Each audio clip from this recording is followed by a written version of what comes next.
চাঁদপুর জেলায় এই প্রথম শুরু হওয়া বাইকের হাটের খবর নিয়ে আজকে আরেকটি ভিডিওতে আমি হাজির হয়েছি। আমি মোহাম্মদ জাহাঙ্গীর আলম সাদ্দাম। আপনারা একটি বিষয় অবগত আছেন, এই চাঁদপুর জেলায় এই প্রথম শাহরাস্তি উপজেলার পরিষদ সংলগ্ন গত সপ্তাহে শুরু হয়েছিল বাইকের হাট। আপনারা অনেকেই এই বাইকের হাটে এসেছেন, অনেকেই যোগাযোগ করেছেন বাইকের হাটে আসার জন্য। আগামীকাল শুক্রবার, মানে প্রতি শুক্রবার সকাল 8টা থেকে বিকেল পর্যন্ত এই বাইকের হাটটি থাকবে।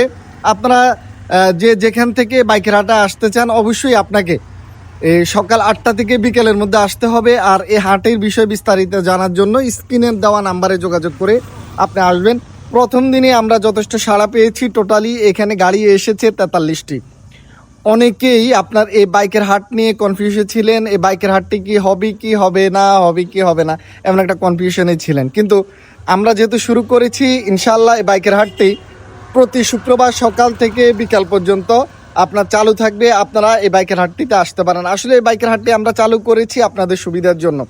কেউ যদি চায় তার গাড়িটি সরাসরি কাস্টমারের কাছে বিক্রি করবে, তাহলে এই বাইকের হাটের মাধ্যমে বিক্রি করতে পারবে। কারণ এখানে কোনো তৃতীয় পক্ষ নেই, এখানে কাস্টমার এবং বিক্রেতা, আপনার সরাসরি কাস্টমার এবং বিক্রেতা আলোচনা করে গাড়ি বেচা কেনা হবে। আপনাকে যদি আসতে হয় তাহলে শাহরাস্তি উপজেলা পরিষদ সংলগ্ন আপনি দোয়াবাঙ্গা থেকে 10 টাকা সিএনজি ভাড়া নেবে, আপনি সরাসরি এই উপজেলা পরিষদের সম্মুখে নামলে হবে। আবার উপজেলা পরিষদের পাশেই আমি আপনাদেরকে দেখাচ্ছি, এই যে মেইন রোড, এই হচ্ছে উপজেলা পরিষদ। এখানে আসলে আপনারা এসআরসি অটো এই প্রতিষ্ঠানটি এই বাইকের হাটটি পরিচালনা করে। তো আপনারা এই প্রতিষ্ঠানে একাধিক কাজ করতে পারবেন। এখানে যে কোনো ধরনের গাড়ির কাজ করা হয়। এখানে অভিজ্ঞ টেকনিশিয়ান রয়েছে, গাড়ির A to Z সকল ধরনের মালামাল রয়েছে। আপনি চাইলে এই গাড়ির এখানে গাড়ি ওয়াশ থেকে শুরু করে আপনার গাড়ি সার্ভিসিং থেকে শুরু করে সকল কাজ আপনি এখানে করতে পারবেন।